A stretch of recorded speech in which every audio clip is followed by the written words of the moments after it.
Y el sábado 4,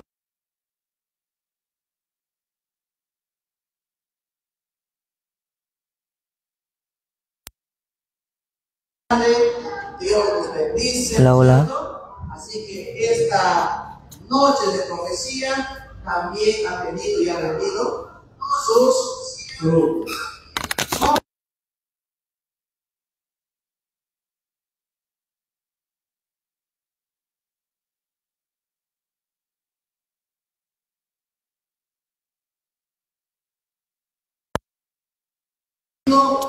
Himno 186 es el himno que vamos a cantar en esta oportunidad.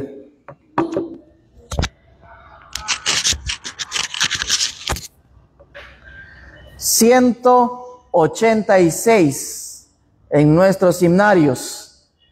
Así que vamos a reflexionar en las letras y el mensaje que tiene este canto.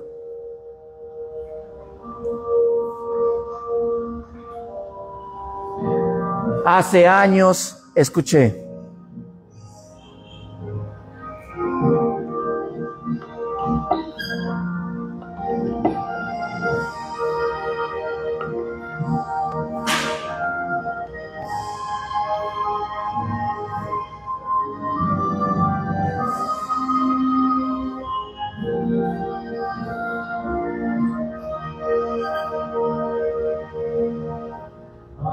años escuché que Jesús volverá, con gozo acepté esta verdad. Esperanza firme está, bien yo sé que mi Cristo muy pronto volverá. Pronto va a volver. Todo proclama con poder todo lo que está aconteciendo y sucediendo. Señales anuncia el fin. Atención, la brisa levantar. Nuestra redención cerca está. Redención cerca ya está. Y guerras por doquier, violencia y maldad. No dudes, vendrá gran Señor. Su promesa cumplirá, sus hijos volverá. Veamos nuestro Rey vendrá. Todo proclama con poder y las señales anuncia ya el fin.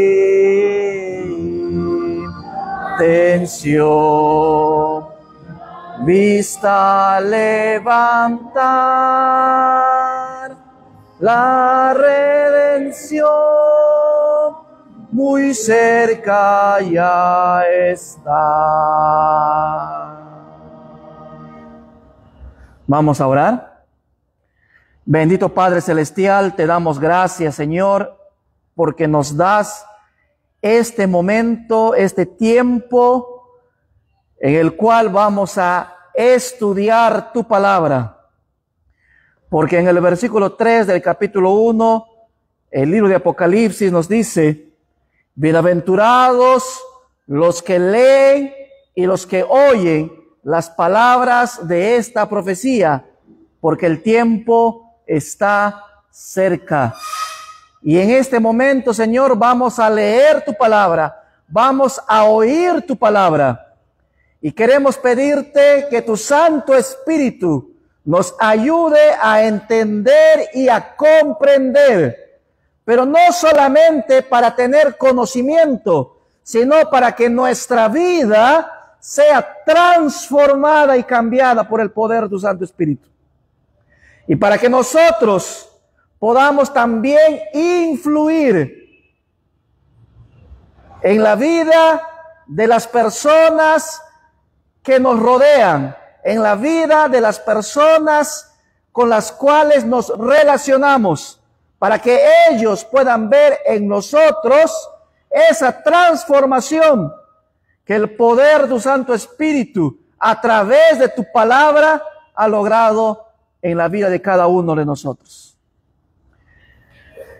Padre querido, te pedimos también por las personas con problemas, con dificultades, con angustia, con enfermedad.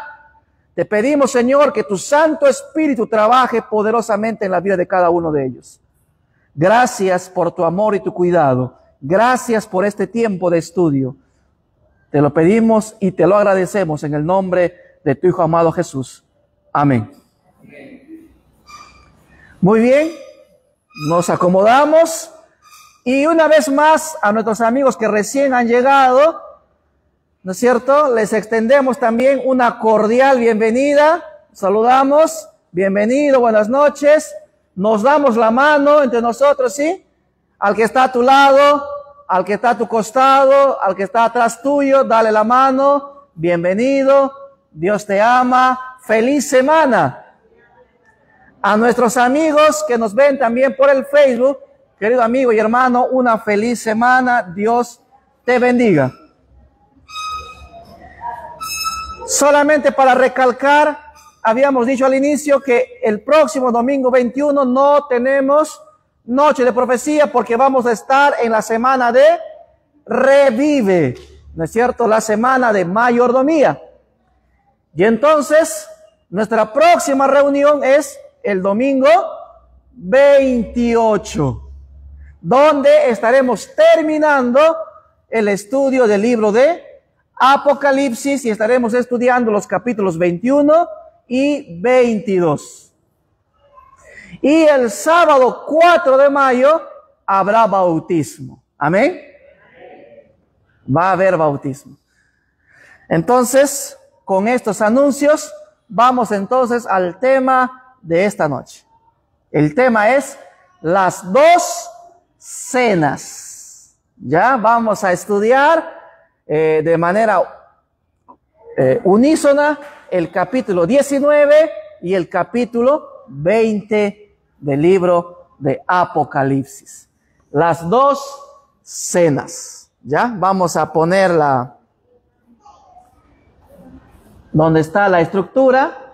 Allí nos quedamos.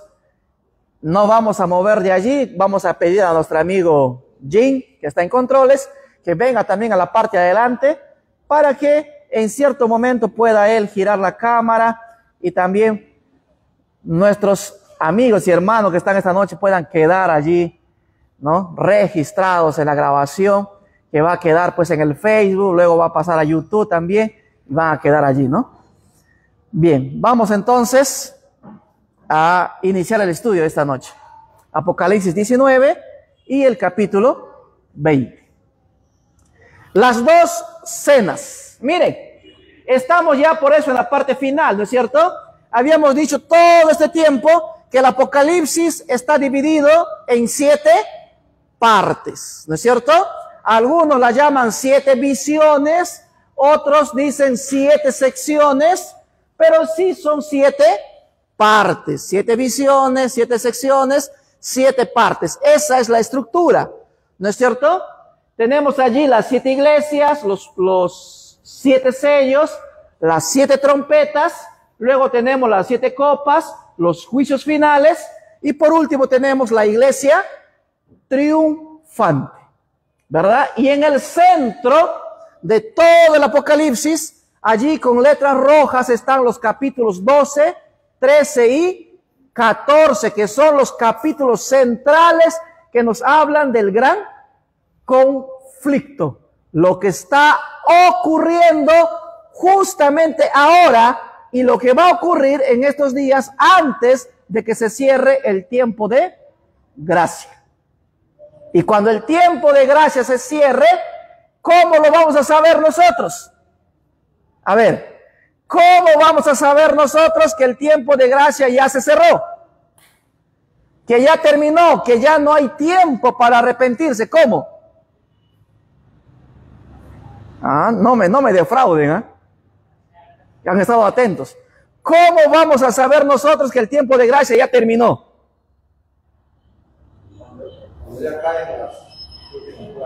Cuando caiga, ¿qué cosa? La primera plaga. Apocalipsis capítulo 15 hemos estudiado, ¿verdad? Es la escena introductoria que nos habla justamente de eso.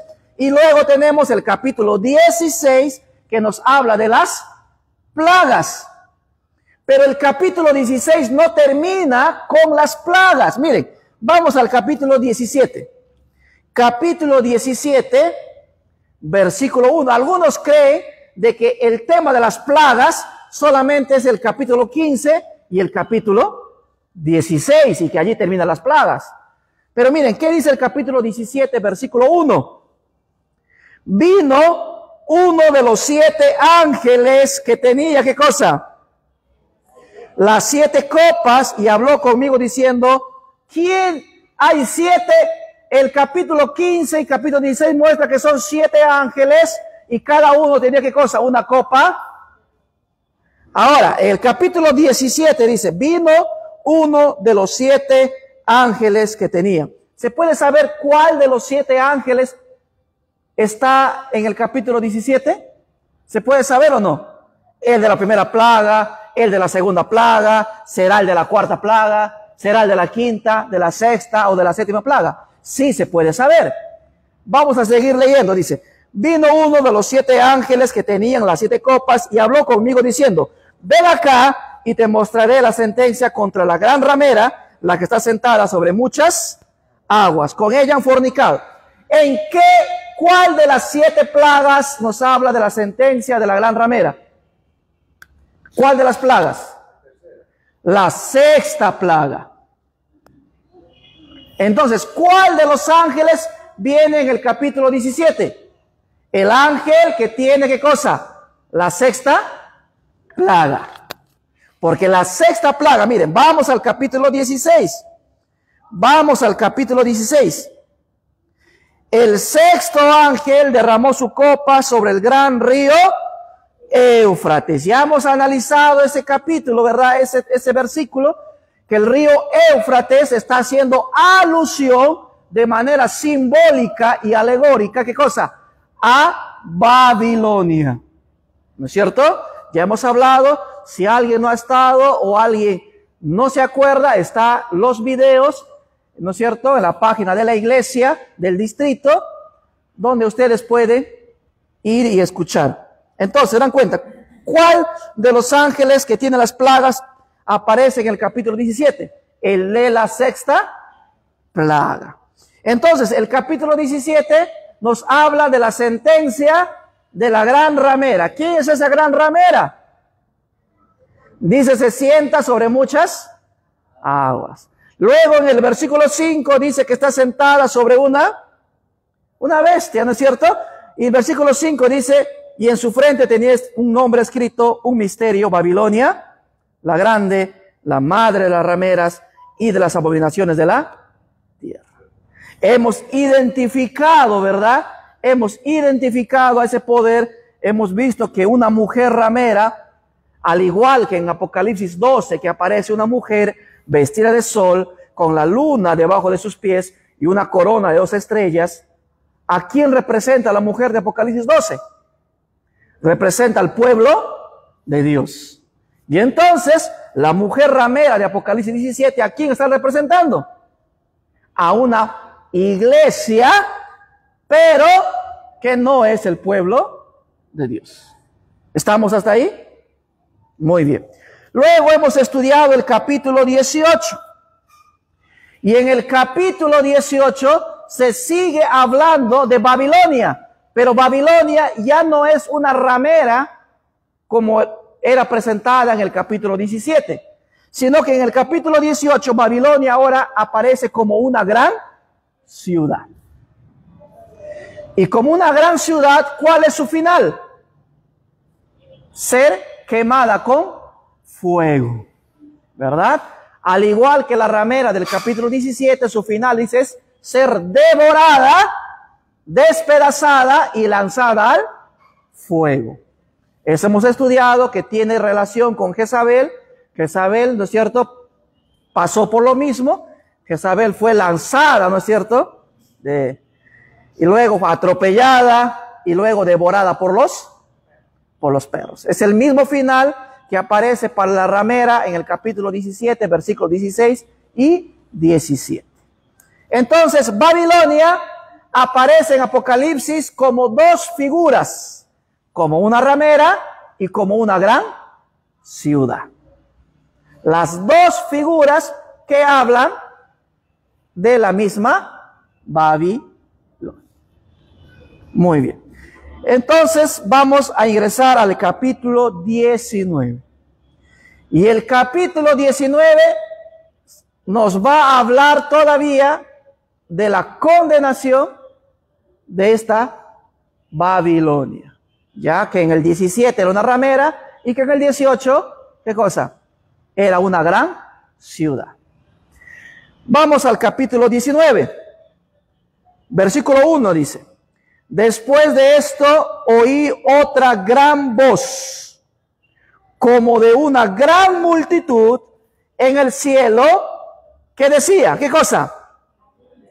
Aleluya, salvación, gloria y poder son del Señor Dios nuestro, porque sus juicios son verdaderos y justos, pues ha juzgado a la gran ramera, que corrompía la tierra con su fornicación, y ha vengado la sangre de sus siervos de la mano de ellas. Versículo 3. Otra vez dijeron, ¿qué cosa? Aleluya. El humo de ella ha de subir por los siglos de los siglos. Entonces los 24 ancianos y los 4 seres vivientes se postraron en tierra y adoraron a Dios que estaba sentado en el trono, y decían, amén, aleluya. Y del trono salió una voz que decía, alabad a nuestro Dios, todos sus siervos, y los que lo teméis, así pequeños como grandes. Versículo 6. Y oí como la voz de una gran multitud, como el estruendo de muchas aguas, y como la voz de grandes truenos que decía, ¿qué cosa? Aleluya, porque el Señor nuestro Dios Todopoderoso reina. Versículo 7. Gocémonos y alegrémonos y démosle gloria, porque ha llegado las bodas del Cordero, y su esposa se ha preparado, y a ella se le ha concedido que se vista, ¿qué cosa? De lino fino, limpio y resplandeciente.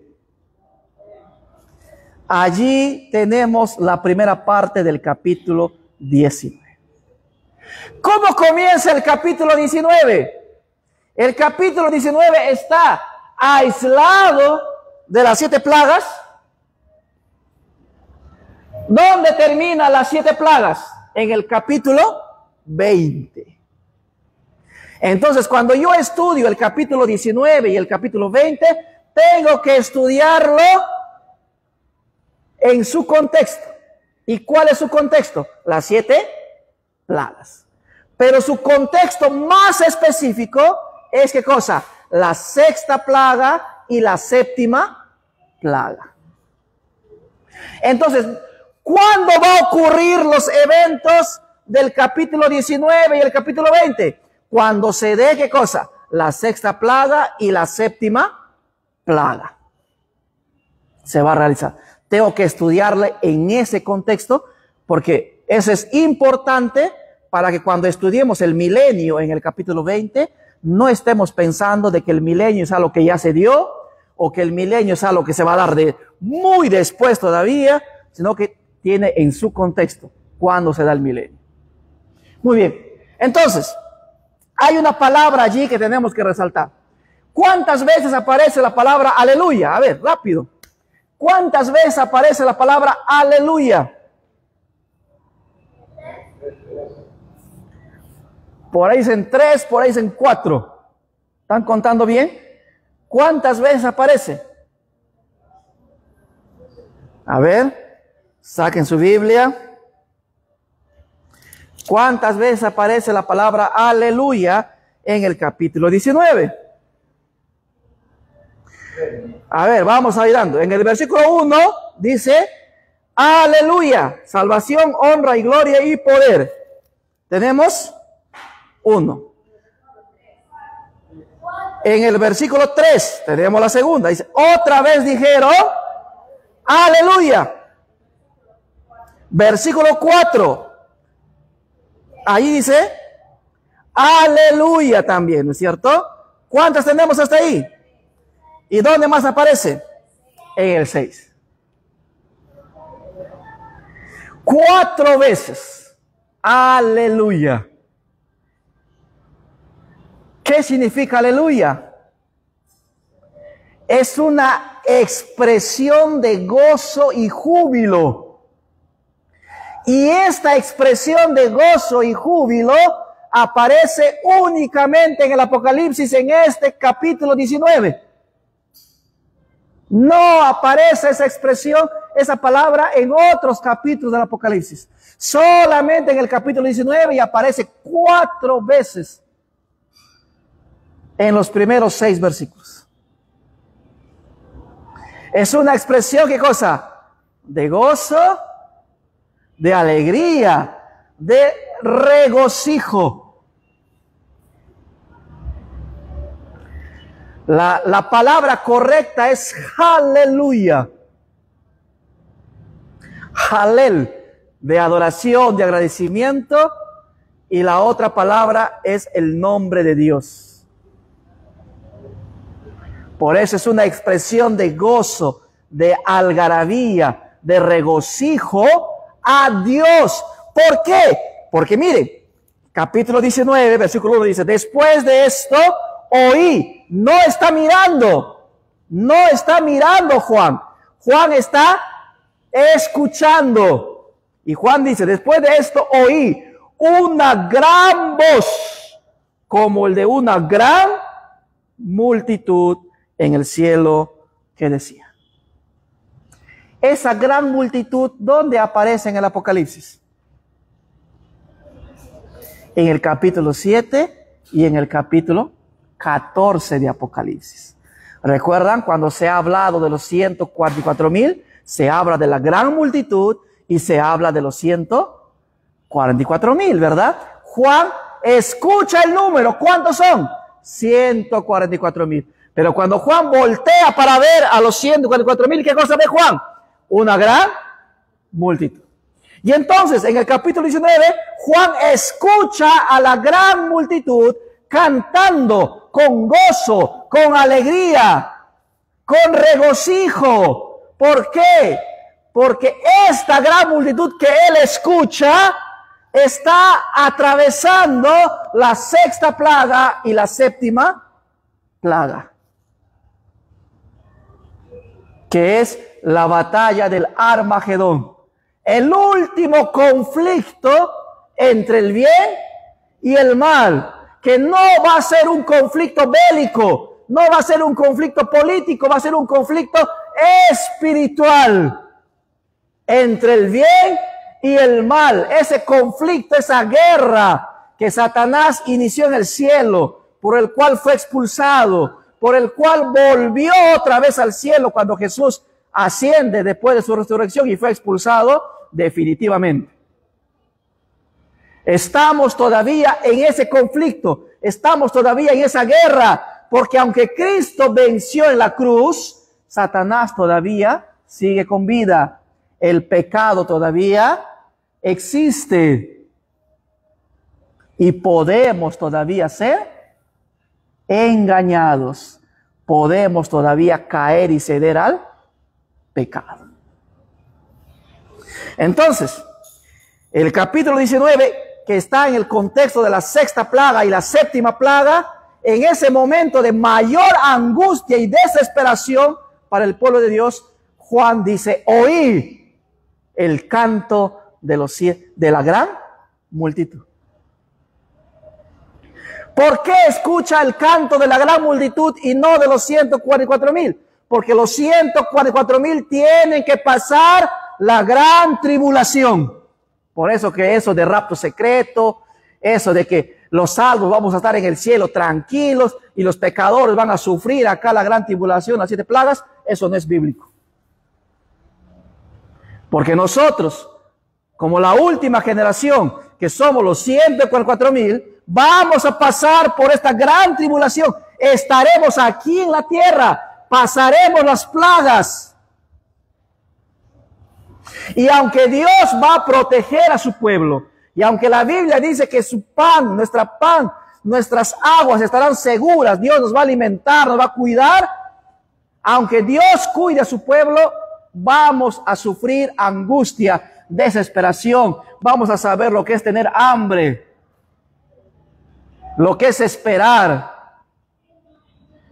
Por eso que Juan, en medio de toda esta aflicción final, cuando todo está por terminar ya, Juan dice: oí el canto de la gran multitud. Porque nosotros vamos a ser la gran multitud de allá en el cielo.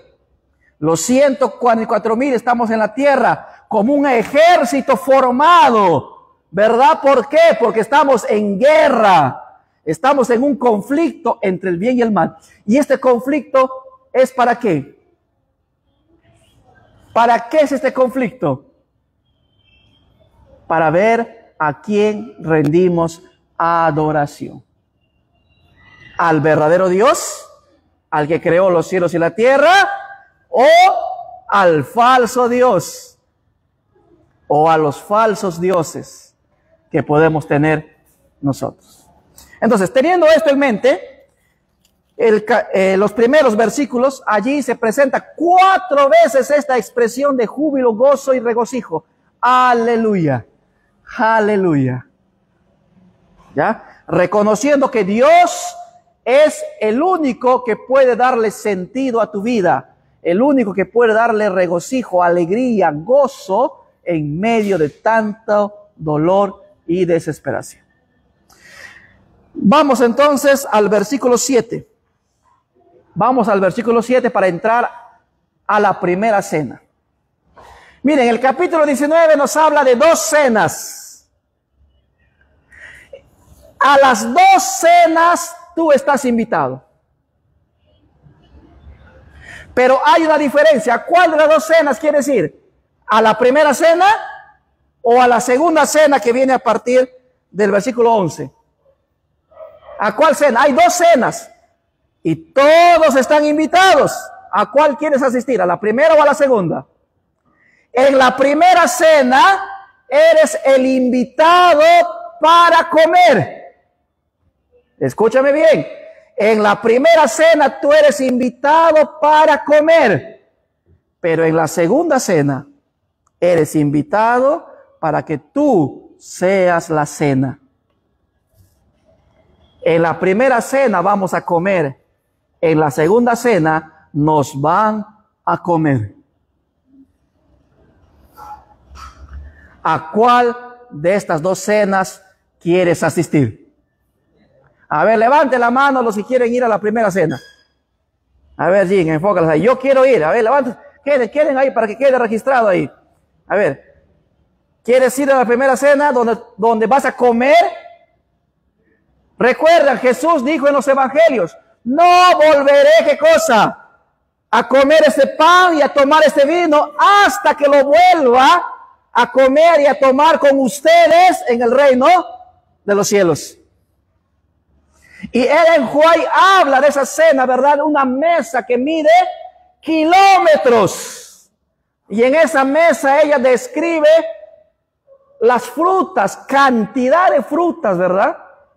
Y describe ella algunas frutas allí que ella pudo reconocer, que ella pudo ver. Entonces, en esta primera cena, tú eres invitado para comer. Es una cena de bodas, no es una cena cualquiera.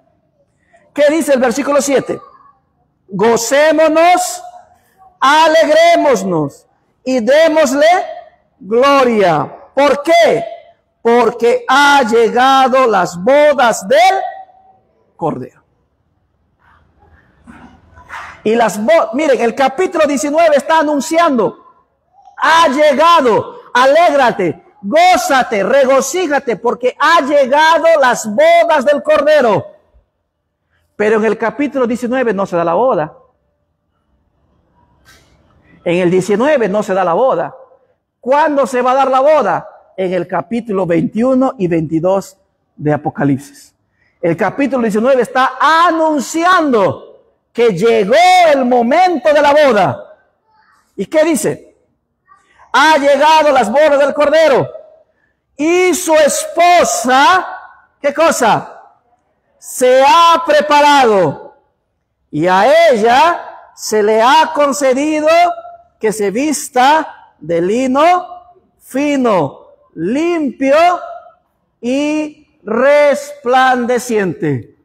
En esta boda, ¿quién es el novio? ¿Quién es el novio en esta boda? Es Jesús. Amén. Es Jesús el novio en esta boda. ¿Quién es la novia? El pueblo de Dios, su iglesia.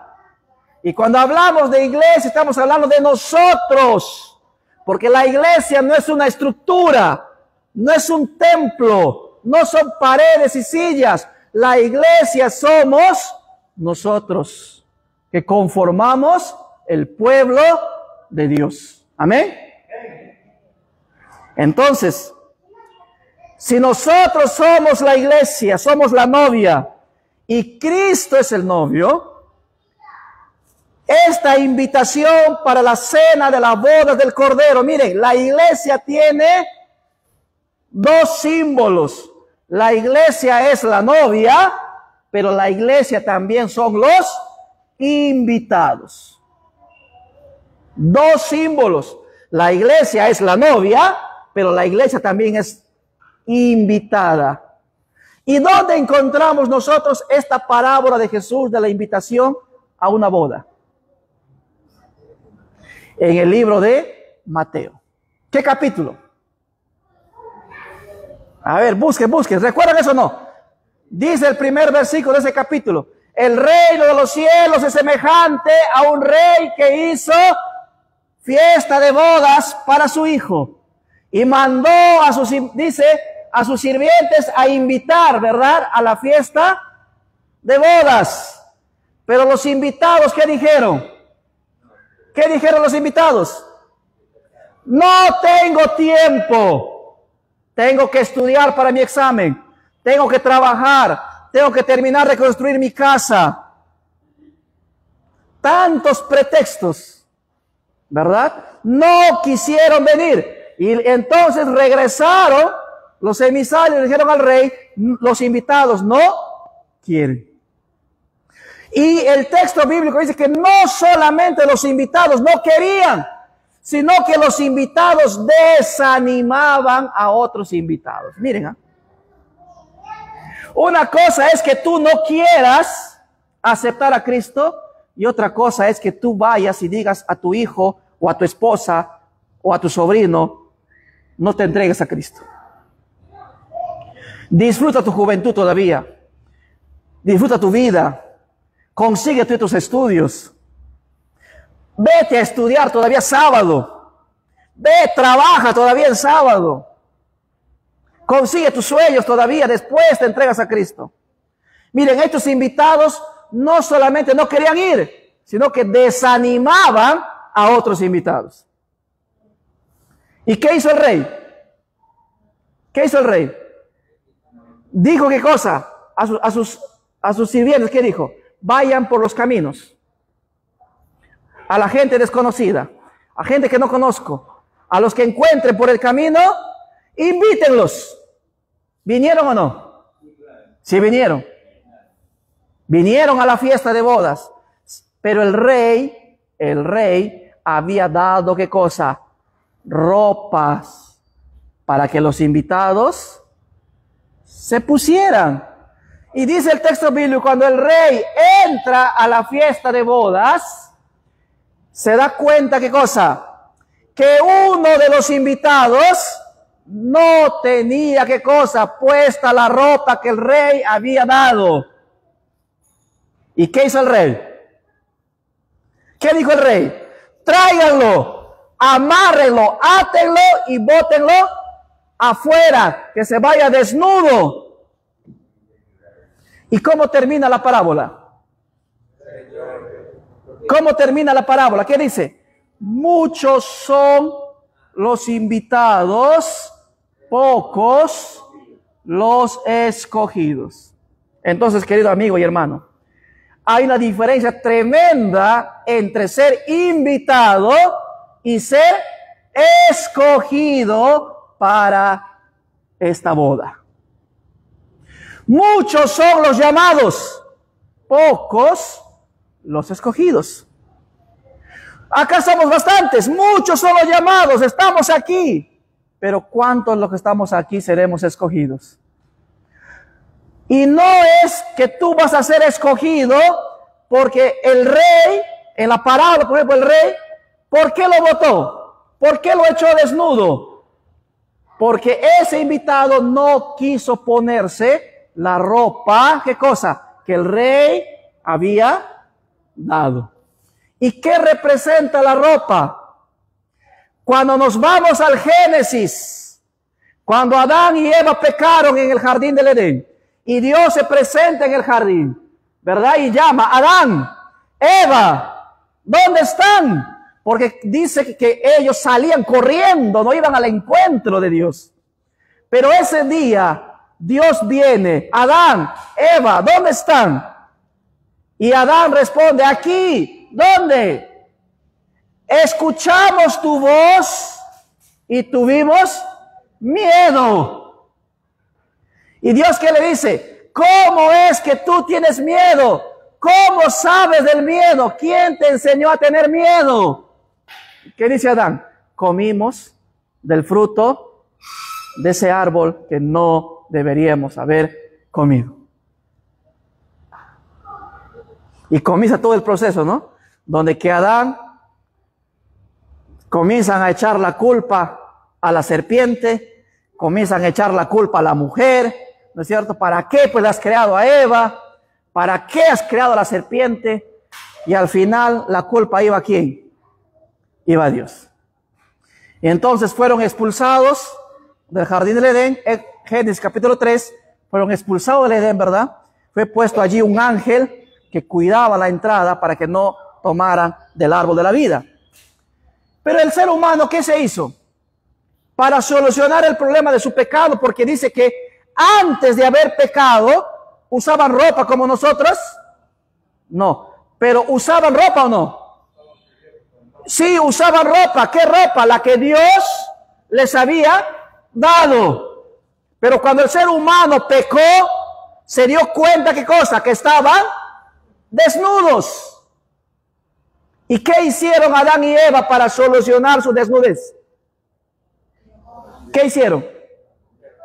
Cogieron hojas de higuera. Pero como el pecado ya había entrado, ¿qué pasa con las hojas? Y entonces la solución que dieron Adán y Eva fue una solución temporal. Una solución que se marchita. ¿Y qué hizo Dios? Allí en ese momento ocurrió ¿qué cosa? El primer sacrificio. tuvo que morir un cordero inocente. Y Dios les hizo ¿qué cosa? Ropas con la piel del cordero que había sido sacrificado. Porque la solución que Dios tiene para tu problema y la solución que Dios tiene para el problema del pecado, esa sí es una solución duradera, verdadera. Amén. Como seres humanos nosotros buscamos solucionar el problema de nuestro pecado, de nuestra desnudez. Pero Dios tuvo que vestirlos. Dios tuvo que dar una mejor solución. Entonces, ¿quién tiene la mejor solución? ¿El ser humano o Dios? Para cualquier problema. Amén. Para cualquier problema. Miren, vamos a ver qué dice Apocalipsis capítulo 3. Miren, miren, el problema del ser humano comenzó cuando el Adán y Eva pecaron, se dieron cuenta que estaban desnudos, quisieron hacerse hojas de higuera, pero Dios dio una mejor solución. ¿Qué dice el capítulo 3? Hablando a la iglesia de Laodicea. Capítulo 3.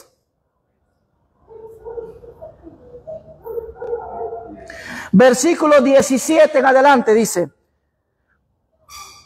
tú dices, yo soy rico, me he enriquecido y de nada tengo necesidad, pero no sabes que eres, ¿qué cosa dice?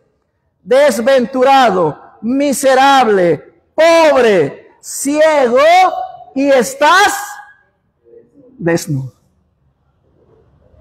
O sea que este problema de la desnudez ha continuado a través de los años.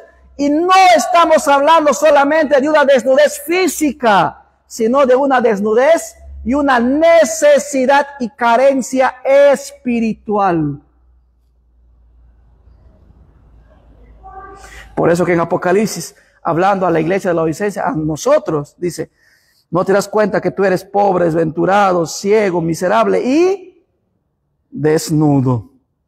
Versículo 18.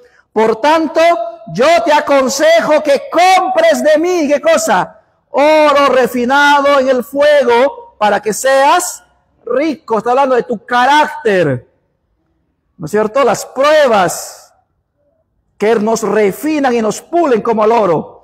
Y vestiduras blancas para vestirte, para que no se descubra la vergüenza de tu desnudez. Este hombre en la parábola de Mateo, ¿por qué fue echado? Porque no quiso vestirse con el carácter y la justicia de Cristo. Porque quiso ser un cristiano a su manera, a su idea, a su filosofía, a su criterio, a su tradición, a su cultura, pero no como la Biblia lo dice. ¿Se dan cuenta? ¿Qué dice Apocalipsis? Vamos al capítulo 19, versículos 7 y 8. Gocémonos y alegrémonos y démosle gloria, porque ha llegado la boda del Cordero y su esposa se ha preparado. Y a ella se le ha concedido que se vista de lino fino, limpio y resplandeciente. El lino fino, ¿qué cosa dice? Representa las acciones justas de los santos. Son nuestras acciones, nuestros actos, pero en Cristo. Porque el libro de Apocalipsis también dice que nosotros hemos lavado y emblanquecido nuestra ropa en la sangre del Cordero. Y obviamente que esto es alegórico. ¿Cómo tú puedes emblanquecer? ¿Cómo tú puedes lavar un polo o una camisa blanca en sangre y que quede blanco? Es obviamente que es figurado y alegórico, ¿no? Que es simbólico. ¿Por qué? Porque nuestras acciones, nuestra vida tiene que ser lavada y limpiada y queda purificada nuestra vida en la sangre de Cristo. Amén. No hay otra manera, no hay otro camino, no hay otra forma. No es que todos los caminos conducen a Dios, no es que todas las religiones conducen a Dios, no, Dios tiene un pueblo. Dios tiene una verdad, no hay verdades. No, esa es tu idea, esa es tu apreciación, ese es tu criterio. No, Jesús dijo, yo soy el camino, la verdad y la vida. No hay más. No hay caminos, no hay verdades. Hay una verdad, hay un camino, hay un pueblo. Entonces, pero mientras tanto, la novia, ¿qué hace? Versículo 7. ¿Qué hace la novia? Dice, y su esposa se ha, ¿qué cosa? Preparado. ¿Qué hace la esposa mientras Cristo no viene? ¿Qué tiene que hacer la iglesia mientras Cristo todavía no viene? ¿Ah? Trabajar en sábado, estudiar en sábado, dar clase en sábado. ¿Qué hace la iglesia mientras Cristo no viene? Se prepara. Y miren, quiero que me escuchen bien esta parte. Cuando se hacía un matrimonio en los tiempos bíblicos, el novio iba a la casa de los padres de la novia. Al igual que ahora, ¿no? La pedida de mano era una ceremonia de compromiso, pero no igual que ahora, porque ahora el novio va, pide la mano, pero no da nada, ¿sí o no? ¿O alguien ha dado algo? En la Biblia, cuando el novio iba a pedir la mano, iba a comprometerse con la novia, en la casa de la novia, el novio pagaba, eso se llama dote, daba un pago, una garantía de que sí se va a casar, de que tiene con qué va a mantener a su esposa. ¿Quién ha dado eso? ¿Ve? Yo tampoco. Facilito así, no me ha costado nada. Pero a los padres les ha costado a esa señorita cuidar, alimentar, vestir, educar, y viene el novio sin pagar nada, se lleva, ¿sí o no? Jim también ve, así, no ha pagado nada. Facilito ha llevado, ¿ve? ¿No? Y entonces, ¿qué hacía el novio? Iba a la casa de los padres de la novia, pagaba esa garantía, esa dote, y luego el novio le decía a los padres, bueno, me voy para preparar la casa donde voy a llevar a mi esposa. Entonces, ¿qué hacía el novio? El novio se iba para preparar, ¿qué cosa? La casa. Y la novia se quedaba en la casa de sus padres, ¿haciendo qué? Preparándose para la boda. Y una vez que la novia estaba preparada y el novio había preparado la casa, había preparado el lugar, tenía listo el lugar, el novio, ¿qué hacía? El novio iba otra vez a la casa de los padres de la novia para que se realice la boda y la lleve a su casa. Yo te pregunto, ¿quién es el novio? Es Cristo. ¿A dónde tenía que ir el novio? A la casa de la novia. ¿A dónde vino Cristo? ¿Dónde vino Cristo? A la casa de donde vive la novia, en la tierra, en este planeta. Cristo vino. ¿O no es así? Bajó, dejó el cielo, vino a esta tierra, a la casa de la novia, para realizar su compromiso. ¿Y cuál fue el pago que Jesús dio? ¿Cuál fue su dote? ¿Cuál fue su garantía? Su muerte en la cruz. ¿Pagó o no? Pagó.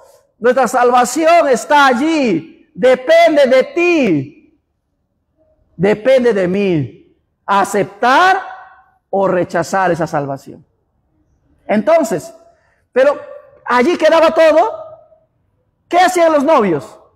El novio, una vez que pedía, pagaba su dote, ¿qué hacía? Se iba, ¿sí o no?, a preparar un lugar. ¿Y qué dice San Juan capítulo 14, versículo 1 al 3? Voy pues a preparar lugar.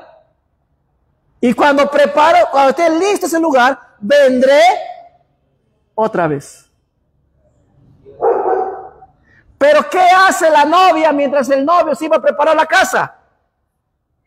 ¿Qué hacía la novia? Se preparaba. ¿Qué tiene que hacer la iglesia? Estar lista. Vestirse de lino fino, o sea, de un carácter como el de Cristo. Amén. Y cuando la novia esté lista y Dios y Jesús esté listo, entonces Él, ¿qué cosa? Va a venir para que se dé la boda y lleve a su esposa, la iglesia, ¿a dónde? Al cielo. Amén. Qué maravilloso.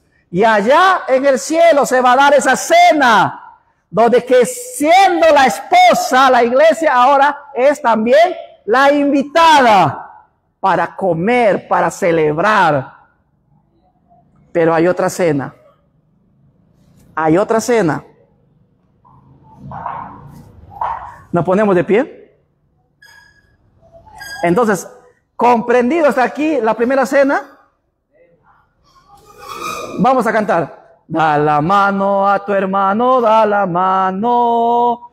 Da la mano a tu hermano, da la mano. Dale una sonrisita, ja, ja, ja. Dale una bienvenida. Da la mano a tu hermano, da la mano. A ver, saluda a nuestros amigos que están por el Facebook. Saludos. Dios los bendiga. Muy bien, ahora tomamos asiento y vamos a la parte final. Entonces, ya habiendo entendido esta primera cena, vamos al versículo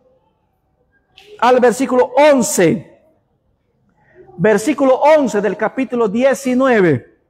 Entonces vi el cielo abierto y había un caballo blanco. El que lo montaba se llamaba ¿cómo? Fiel y verdadero, y con justicia juzga y pelea. Sus ojos eran como llamas de fuego. En su cabeza tenía muchas diademas, son las coronas reales. Tenía muchas diademas y tenía escrito un nombre que ninguno conocía sino él mismo. Estaba vestido de una ropa teñida en sangre y su nombre es la palabra de Dios. ¿Cuál es su nombre? La palabra de Dios. ¿A qué nos recuerda esto? San Juan capítulo 1 dice: en el principio era Dios y Dios era la palabra y la palabra estaba con Dios y todo lo que existe fue hecho por la palabra. Y en el libro de Génesis capítulo 1, ¿cómo se crea el mundo? Y dijo Dios, o sea, y Dios habló, salió la palabra y las cosas llegaron a existir con el poder de su palabra. ¿Quién es este que está en el caballo blanco sentado? Es Dios, porque Jesús también es Dios. Por eso se presenta allí como la palabra. Y su ropa, dice, está teñida en sangre. Nos hace recordar a lo que hizo en la cruz del Calvario por ti y por mí. Su ropa teñida en sangre. Versículo 14. Los ejércitos celestiales vestidos de lino finísimo, blanco y limpio, los seguían en caballos blancos.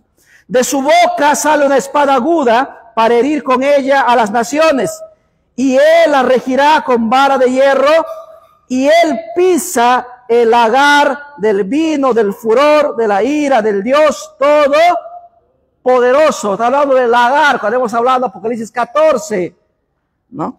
Versículo 16. En su vestidura y en su muslo tiene escrito este nombre, ¿qué cosa? Rey de reyes y Señor de señores. Porque cuando llegue el momento, ¿no es cierto? Cuando el tiempo de gracia termine y las plagas caigan sobre esta tierra, Él dejará el santuario celestial, el lugar santísimo. Y Daniel capítulo 7, versículo 13 dice, vi venir al Hijo del Hombre entre las nubes, al anciano de días, para recibir ¿qué cosa? El trono, el poder y la gloria. Y eso es lo que está pasando aquí. Y entonces Jesús va a venir a este mundo ya en su segunda venida como Rey de Reyes y Señor de Señores. ¿Ya? Versículo 17. Vi un ángel que estaba de pie en el sol y clamó a gran voz diciendo, ¿qué cosa?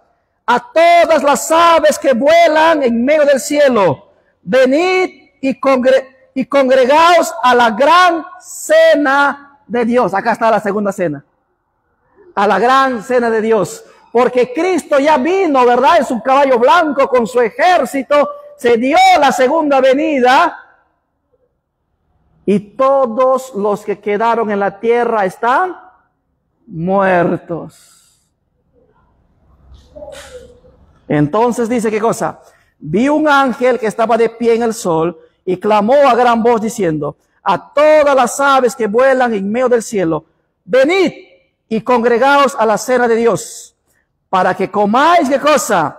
Carne de reyes y capitanes, carne de fuertes, carne de caballos, y de sus jinetes, carne de todos, libres y esclavos, pequeños y grandes.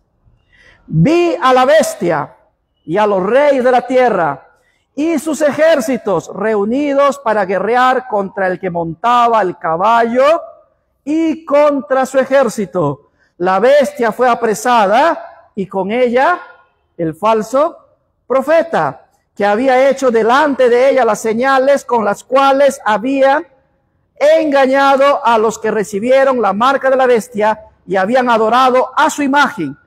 Estos dos fueron lanzados vivos dentro de un lago de fuego que arde con azufre. Los demás fueron muertos con la espada que salía de la boca del que montaba el caballo, y todas las aves se saciaron de las carnes de ellos. ¿En cuál de la cena quieres estar? ¿En la cena que será en el cielo o la cena que será en la segunda venida?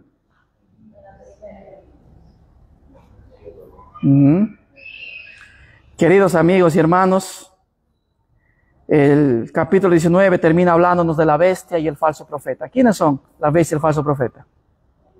¿Dónde aparecen ellos? Capítulo 12 aparece ¿quién? El dragón.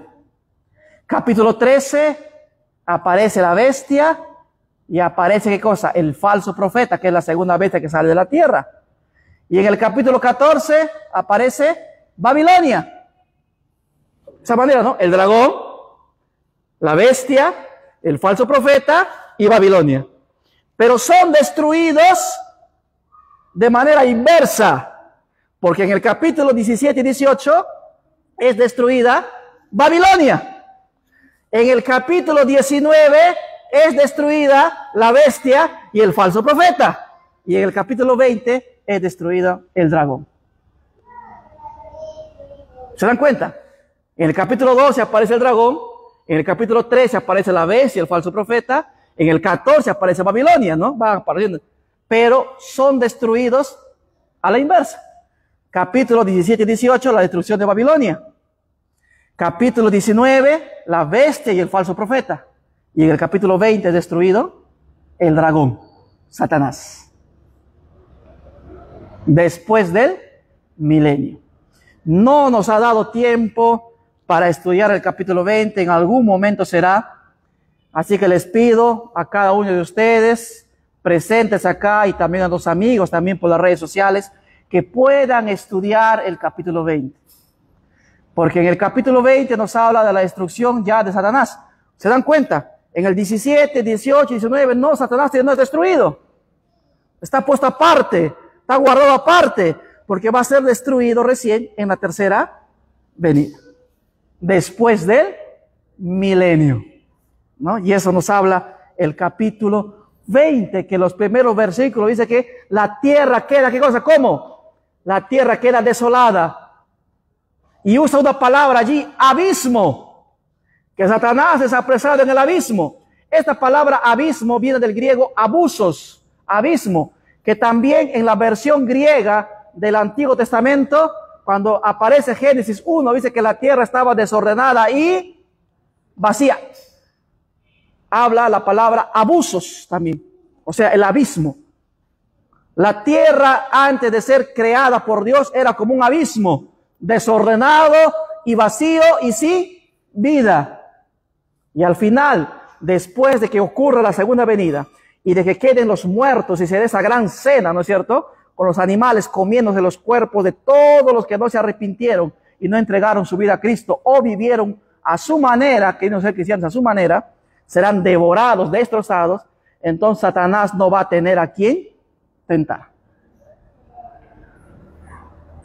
Ya, esa prisión nos habla cuánto tiempo va a durar. Apocalipsis dice 1000 años. ¿Dónde estará la esposa de Dios esos 1000 años? En el cielo. ¿Satanás dónde? Aquí en el abismo, que es la tierra desordenada y vacía. No va a tener a quien tentar porque no va a haber ningún ser humano vivo. Porque ¿cuándo va a ocurrir la segunda resurrección? Después del milenio. ¿Ya? Solamente quería esos puntos importantes. Que el Señor nos bendiga, que el Señor nos guarde. El tiempo nos ha ganado y vamos a pasar al tiempo de preguntas, si es que hubiera preguntas. ¿Ya? Levantamos la mano, Jim se acerca con el micrófono para que también se escuche también en las redes sociales también. Muy bien, fuerte y claro. Muy buenas noches y gracias. La pregunta, si se podría aclarar mejor, habla de los 24 ancianos, los 4 seres vivos, los primeros versículos. ¿Quiénes son? ¿A qué se refieren? ¿De quién está hablando eso? Claro. Porque unos hablan de los 12 apóstoles, los 12 hijos de Jacob. Quisiera que aclare, por favor. Claro, muy bien. Es un tema bien largo eso, que lo hemos tratado cuando hemos analizado el capítulo 4 y el capítulo 5 de Apocalipsis. Entonces, es un tema bien amplio para poder responder en este momento que tenemos poco tiempo. Entonces, yo le invito, hermano, a que pueda usted revisar, ¿no es cierto?, el video que está allí en la página de la iglesia, y allí hemos estudiado el capítulo 4 y el capítulo 5, donde aparecen por primera vez los 4 seres vivientes en Apocalipsis, ¿no es cierto?, y también los 24 ancianos. Muy bien. ¿Alguna otra pregunta relacionada al tema de esta noche, capítulo 19 y 20 de Apocalipsis?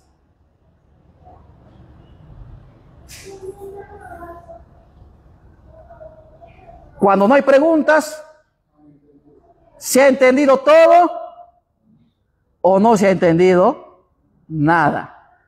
Pero queremos pensar y creer de que sí, se ha entendido y se ha comprendido.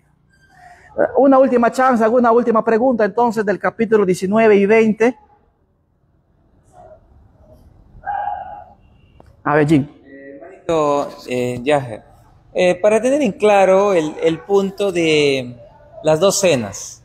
Esas 2 cenas, si bien es cierto, se explicó que se dan en la segunda venida, ¿verdad? No es que en la tercera venida se vuelva a dar la cena de las aves y todo eso cuando resucitan en la tercera venida, sino que ahí serán destruidos con fuego y azufre y el dragón y también el resto, porque la Biblia Apocalipsis menciona que se unirán nuevamente y querrán esa parte. Claro, pues estamos viendo acá nosotros que en las plagas, sobre todo ya en la 6ª y la 7ª plaga, que es el contexto a partir del capítulo 17 de Apocalipsis, ¿no es cierto? ¿Quién es destruida primero? Babilonia, que es quemada con fuego, destruida, ¿no es cierto? Luego, en los capítulos En el capítulo 19 que hemos estudiado ahorita, estamos viendo que ahora son lanzados al fuego la bestia y el falso profeta. Sí, como que ya fueron destruidas, ¿no es cierto? Fueron condenadas, pero que todavía el dragón, que es Satanás, está siendo reservado para ser destruido finalmente después de los 1000 años. ¿No? Entonces allí, después de los 1000 años, es donde que Satanás y todo, dice la Biblia, van a resucitar, ¿no es cierto? Todo resucita los que no son a Cristo, y entonces juntamente con él, ahora son lanzados a ese lago de fuego. ¿No? Aclarar también que ese lago de fuego no es un lago de fuego, pues literal, que hay que buscar un lago de fuego, ¿no es cierto? Porque allí, Apocalipsis 19 también mencionaba de que, dice, el humo sigue subiendo. Entonces no es algo que está ardiendo, algo que está quemándose, y es más, es algo contrario, sería algo totalmente contrario a lo que la Biblia enseña, ¿no? En todo, desde Génesis hasta Apocalipsis, ¿no es cierto? Cuando hablamos también la palabra infierno como término no aparece en el Apocalipsis, ¿no?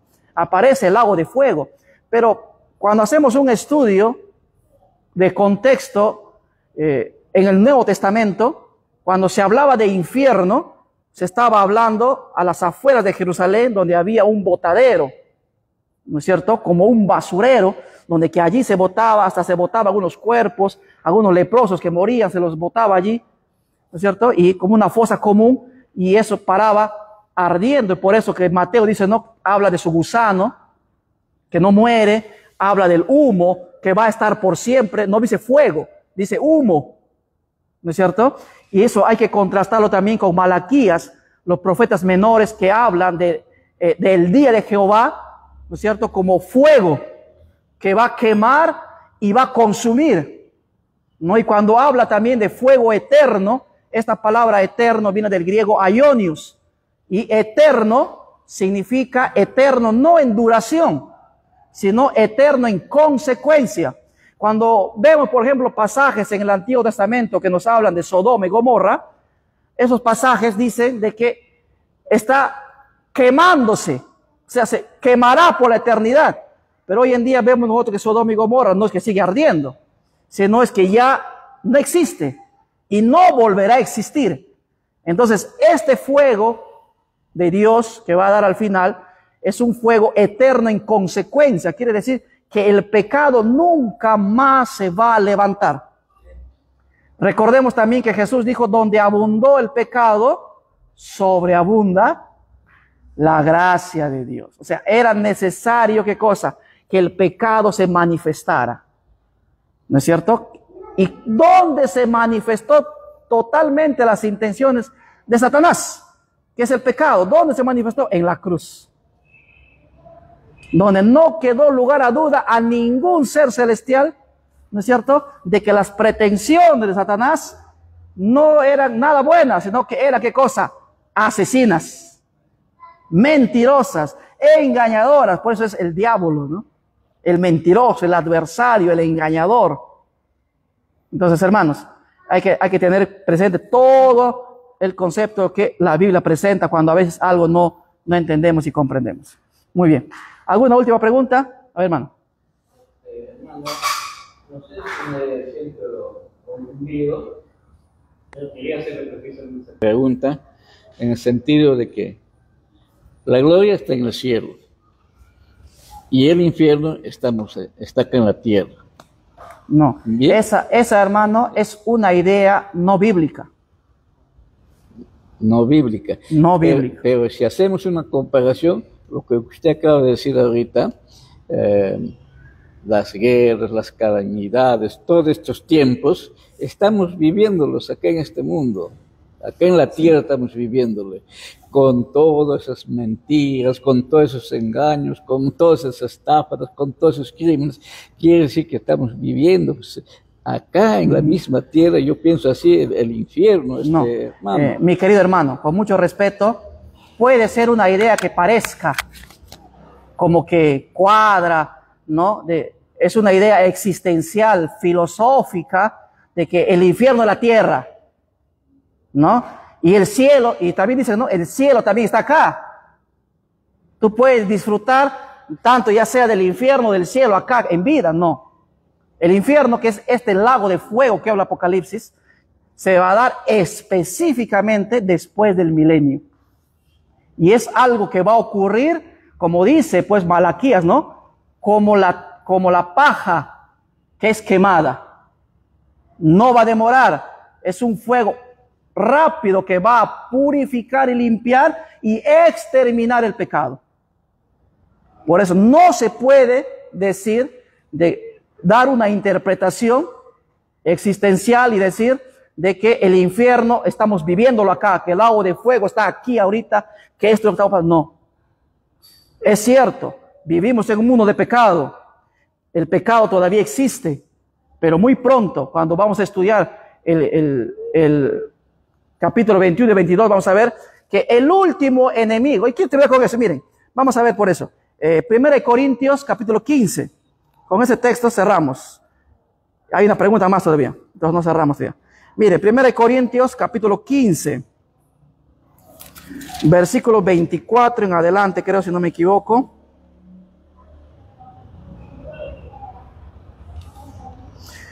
Vamos a leer desde el versículo 24. Dice, luego el fin, cuando entregue el reino al Dios y Padre, cuando haya suprimido todo dominio, toda autoridad y todo poder, preciso es que Él reine hasta que haya puesto a todos sus enemigos debajo de sus pies.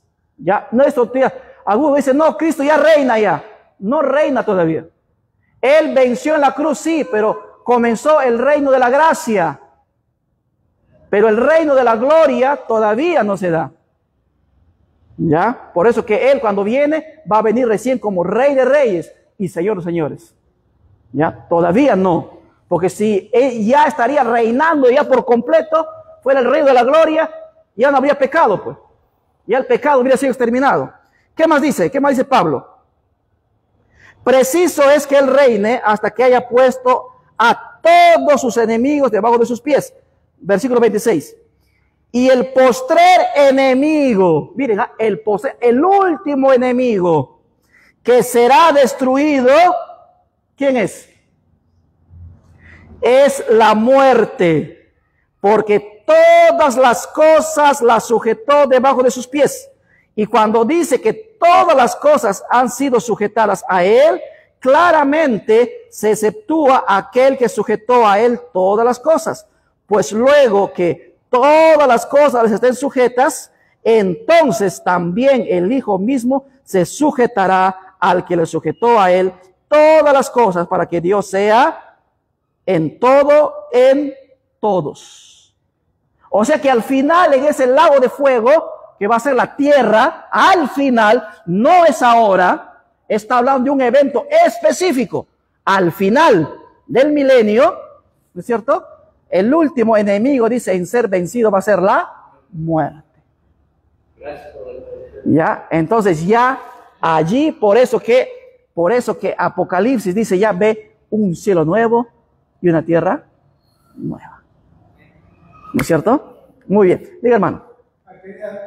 Hay muchas preguntas, pero el tiempo ya.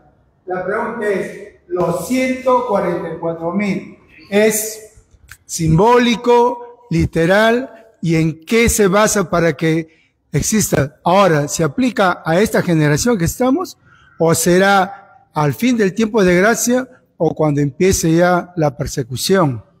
Miren, una vez más, mi querido hermano, pero le voy a responder, ¿ya?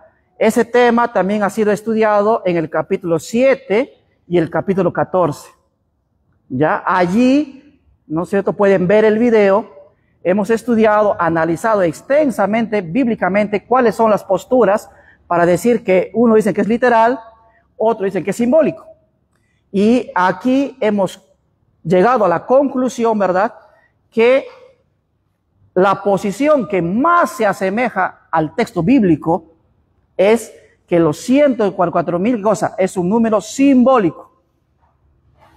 ¿Ya? es simbólico y hemos dado allí ese día las razones, ¿no es cierto? Varias razones bíblicas de por qué tiene que ser, ¿qué cosa? Simbólico y por qué no puede ser literal, ¿no es cierto? Entonces es simbólico y representa, no somos ahorita, porque los 144,000 es la última generación de cristianos que vamos a ir al cielo sin conocer la muerte.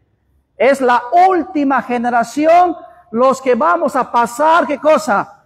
El tiempo de angustia, los que vamos a pasar la gran tribulación, los que vamos a pasar las plagas. Por eso dijimos que se presentan como un ejército, ¿no es cierto?, de 12,000 de cada tribu, ¿no es cierto? Se presentan como un ejército, ¿por qué? Porque ese grupo está pasando justamente la última crisis de la historia de la tierra y estamos en conflicto. Pero luego, cuando Apocalipsis 7 y 14 hablan ya del cielo, en el cielo se ve, ¿qué cosa? Una gran multitud. Entonces, esa gran multitud de Apocalipsis y los 144,000, habíamos dicho, son el mismo grupo en diferentes momentos. ¿Ya? Esa gran multitud tampoco está representando a todos los redimidos, sino que son la última generación, que mientras están en la tierra luchando en este último conflicto contra Satanás y sus aliados, aparece como los 144,000, porque tienen características, dice que no se contaminan con mujeres, ¿no es cierto? Y vemos que cuando iban a la guerra el pueblo de Dios, formaban, ¿no es cierto?, de cada tribu, y también, recuerdan ustedes cuando David, queriendo tapar su culpa, mandó a llamar al esposo de Betsabé para que tuviera relaciones sexuales con su esposa, y para que luego dijeran que el hijo es de él, ¿recuerdan? Pero, ¿qué hizo Urías? ¿Fue a su casa? No. ¿Por qué? Porque mientras un soldado estaba en guerra, no se le permitía, ¿qué cosa? Tocar mujer. Por eso que de manera simbólica los 144,000 aparecen formados como en orden de batalla, como un ejército, y dice que no se contaminaron con mujeres. Son vírgenes, no porque las relaciones sexuales en el matrimonio sean malas. No está hablando de manera simbólica. Por eso que mientras está pasando esta última gran tribulación, son llamados los 144,000. No podría ser literal, porque imagínate, solamente pues serían cierto número y el resto, ¿cómo entramos ahí si yo soy el 144,001? ¿No? ¿Cómo puedo formar parte del grupo? Solo sería un grupo reducido. Ya es más, ¿por qué otra razón? Porque el orden de las tribus que da Apocalipsis no corresponde con las tribus en el orden que aparece en el Antiguo Testamento. O sea, hemos dado más razones, estas son algunas para decir y concluir ¿qué cosa? Que los 144,000 es el último grupo de cristianos que van a estar con vida cuando Cristo venga, que van a pasar por todo este problema. Pero cuando ya cuando este grupo va al cielo, es una gran multitud. O sea, es el mismo grupo en dos eventos diferentes. Muy bien. ¿Alguna otra pregunta? Solamente quería decirle en qué se está basando usted. Me imagino que conocía la Biblia, porque está en la Universidad Unión Peruana. Ahí estaba antiguamente el doctor Máximo Vicuña Arrieta, quien escribió Apocalipsis. El doctor Amelio Dupuy escribió Daniel. Y hay otros más investigadores que hablaron sobre este tema, han sacado diapositivas, imágenes, contextos, etcétera, etcétera. Entonces, los pastores de la iglesia adventista, algunos, muy pocos son los que enseñan y hablan de profecías, lo cual a usted yo le felicito porque nos está enseñando. Lo que yo quería saber es esa investigación de usted que ha investigado por cuenta personal, analíticamente, como dice, esmeradamente, por el Espíritu Santo, lo que dice la Biblia, más la presión del Espíritu de profecía, o también tomé en cuenta su libro que le estoy mencionando, o no tomé en cuenta su libro para enseñar ahora. Uno de los primeros libros que leí en profecía, ya por el año 1999. Uno de los primeros, y lo tengo hasta ahorita en mi biblioteca, es el de Máximo Vicuña. ¿Ya? Lo tengo ahí.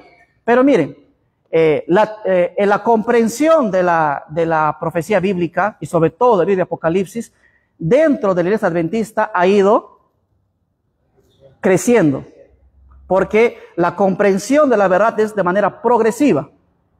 Yo no entendía Apocalipsis como lo entiendo hoy, hace 5 o hace 1 año.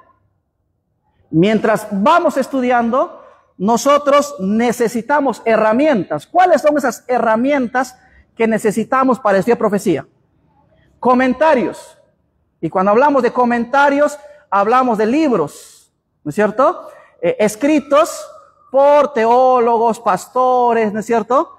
Dentro de la denominación, pero también hay fuera de la denominación, también hay a veces cosas que se puede resaltar, ¿no? Y también estudio.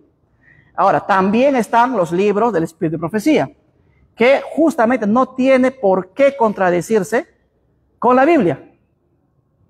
Van juntas, ¿ya? Y tampoco tenemos que tener miedo de usar, a veces algunos que tienen miedo, pero tampoco se puede poner como autoridad por encima de la Biblia, ¿no es cierto? Entonces yo puedo usar diccionarios, comentarios, enciclopedias, ¿no es cierto?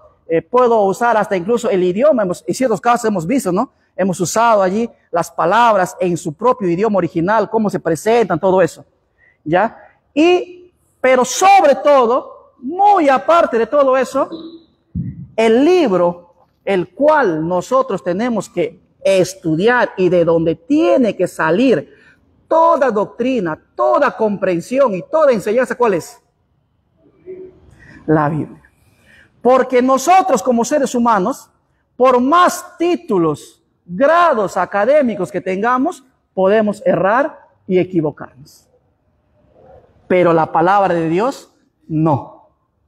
Entonces viene ahí otra pregunta sería, hermano, un hermano, por así decirlo, no es por estarles de repente poniendo menos, ¿no? Sino un simple hermano de iglesia, digamos, que no ha tenido más estudio teológico o comprensión o haber tenido algún otro libro que pueda él obtener y que solamente haya tenido la Biblia como única regla de fe y de práctica.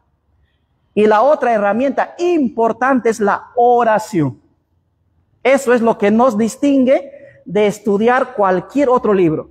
Porque yo tengo que estudiar la Biblia con oración y permitir que el texto me hable. Entonces, cualquier persona, por muy humilde que sea, con oración y con dirección del Espíritu Santo, puede llegar a una comprensión como la llega el que de repente tiene una maestría o un doctorado en teología. Eso es lo fascinante de estudiar la Biblia. ¿Qué es lo que te da autoridad para hablar y enseñar la palabra de Dios? ¿Un título? ¿Qué es lo que te da autoridad? El Espíritu Santo. Que en el capítulo 19 de Apocalipsis, versículo 10, dice que el testimonio de Jesús es el espíritu de la profecía. Y es ese mismo espíritu que inspiró a los profetas, que a nosotros hoy en día nos puede iluminar. No inspirar, porque no somos profetas, pero sí nos va a iluminar, a entender y a comprender. Pero aquí hay otro asunto, y eso también lo hemos estudiado, yo les he dicho. Cuando hemos hablado, por ejemplo, de las trompetas, la Iglesia Adventista como institución no tiene hasta el día de hoy una posición oficial de las 7 trompetas. Por eso hemos analizado acá las diferentes corrientes dentro de la Iglesia Adventista. Porque dentro de la Iglesia Adventista tenemos diferentes posiciones. Entonces, a nosotros, ¿qué nos queda entonces?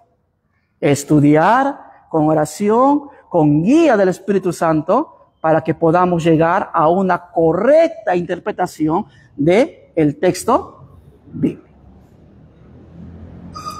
Entonces, mi querido hermano, le invito a que usted pueda revisar los videos concerniente al capítulo que está preguntando, y allí hemos presentado los textos bíblicos, ¿no es cierto? Las evidencias bíblicas, ¿no es cierto? Para llegar a la conclusión que siempre llegamos, ¿no?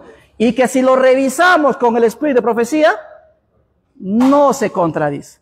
Llegamos a la misma idea. Que Dios nos bendiga, que Dios nos guarde y su Espíritu Santo siga iluminando e inspirando nuestra mente para seguir estudiando. Así como Pablo elogiaba a los bereanos, ¿se acuerdan? Los bereanos no se quedaban con lo que los apóstoles predicaban. ¿Qué hacían ellos yendo a casa?